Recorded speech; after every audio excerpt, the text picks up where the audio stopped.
But something happens after Jesus. You know, it's one thing to talk about Old Testament, to talk about Jesus, but the really significant thing, I think, for Christians is Pentecost. And the pouring out of the Spirit, because all of a sudden things are changed. Yeah.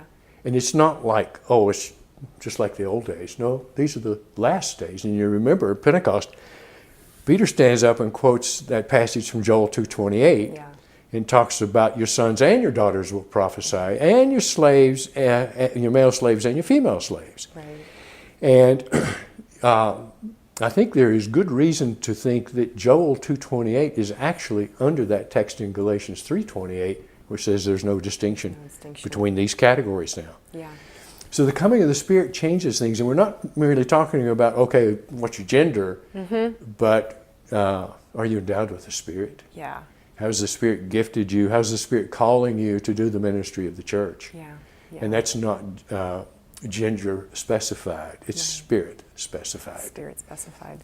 Well, and that's one of the things that the covenant has done so well, even if in its affirmations, when it talks about the church as the fellowship of believers or the communion of believers, it's linking into the promise that we are all, that the Holy Spirit lives and dwells in us, in the church, and calls each and has gifts for each that are to be used. And that's a Pentecost reality.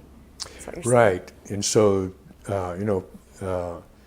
Paul talks to people and says, don't grieve the Spirit, and you have to stop and say how many obstacles have been placed in the way of the Spirit's work because of what we assumed and didn't think through. Yeah. So that has to get at sort of squelching the Spirit or impeding the work of the Spirit, as opposed to opening up the door, which is what this whole sort of project is about, is discerning giftedness and call in various aspects of the life of the church. Yeah. Because if you are a Christian, you do have a responsibility. You have a call that needs to be implemented.